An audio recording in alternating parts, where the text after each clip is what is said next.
General, I'll direct the first question to you. We understand that it's difficult to talk about a subject I'm getting into, supersonic weapons, in this setting, but you can a little maybe. But since press has reported on the development of hypersonic weapons by China and Russia, could you describe as much as you could here our efforts to develop and prototype these weapons? Yes, sir. And I'll tell you How that important it is. I'll begin with a couple of the programs that we're looking at and perhaps turn over to Secretary Wilson on what the department is doing overall, because it's broader than an Air Force effort. This is across the Department of Defense. Secretary Mattis has made it a priority. Within the Air Force, what you will see is a significant investment in hypersonic technology, two particular programs that we're looking at that can advance. And I'm proud to say that in both of these programs, we are working a close partnership with the Navy and the Army to look for smart commonality as we go forward that not only brings the best technology to bear, but also saves costs in the meantime. Mr. Chairman, in this five-year defense plan, there's $524 million that are devoted to hypersonics. We just signed an agreement with Lockheed Martin Corporation for a prototyping effort. It's an accelerated procurement and using the authorities that you have given us to try to go faster. But it's also a joint work with the Army and the Navy. We decided to, we all got together and said, let's use the best technology that we have. It happens to be an Army-tested warhead that they had intended for the Navy. The Navy would have to take a few years to scope down its diameter, but we don't have to. So we're going to put an Army front end on an Air Force booster and test it off an Air Force aircraft and develop an accelerated program using the prototyping authorities that you've given us. Senator, this is a very important capability to be able to threaten targets from a long way away at very high speed. Secretary Wilson, I've got this on now. Thank you, Senator Derby. The Air Force continues to expend large numbers of munitions in support of operations around the globe. Does the 2019 request provide adequate inventory levels of your most important munitions? Because you've got to have the munitions, haven't you? Yes, sir. So one of the things that was clear to me when I took this job a year ago was that one of the ways they had managed a declining budget was to let the stocks of munitions go down.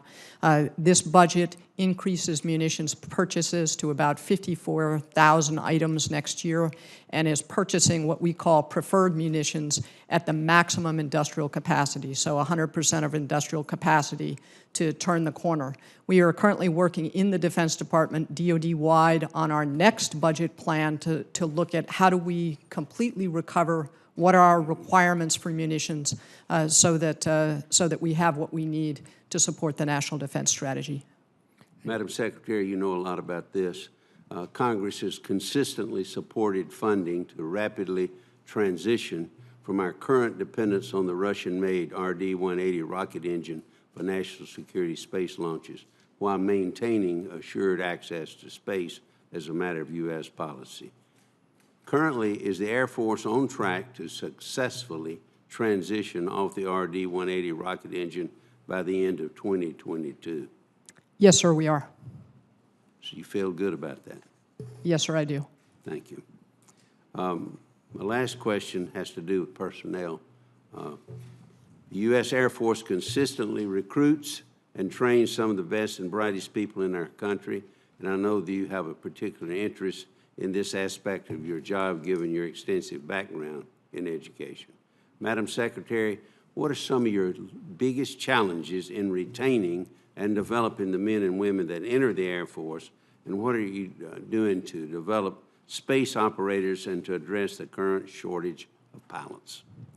Sir, I'll take the first part of that on space operators, and maybe General Goldfein can handle our with respect to our air crew. For space, we have about 4,000 people in our space operations career field. We have some additional folks who are part of acquisition and engineering.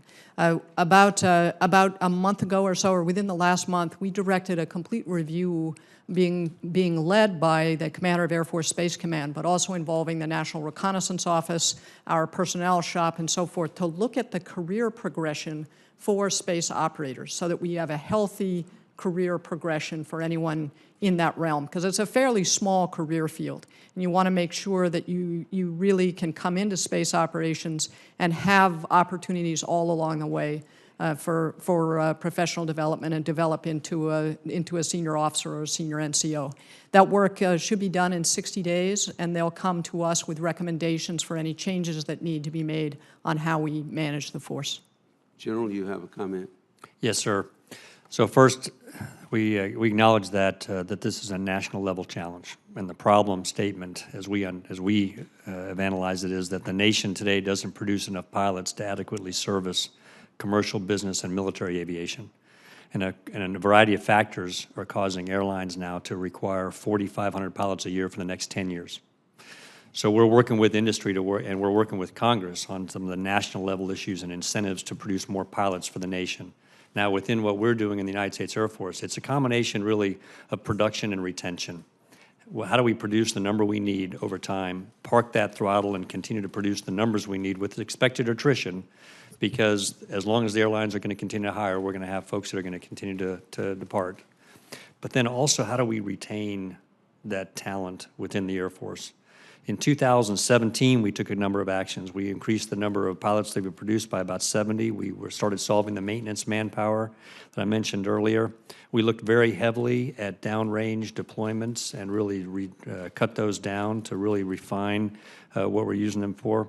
And then with Congress's help, we changed the aviation bonus for the first time in years. In 18, we added even more pilots, and we continued that recovery. We have about 69 initiatives right now that we're working with the force that are retention initiatives that are looking at talent management. How do we manage this talent? How do we work with them individually to be able to incentivize their reason for staying, which at the end of the day is about quality of service. But if you don't do that, you're going to have a brain drain, aren't you? Yes, sir. That's why there's no idea off the table. Thank you.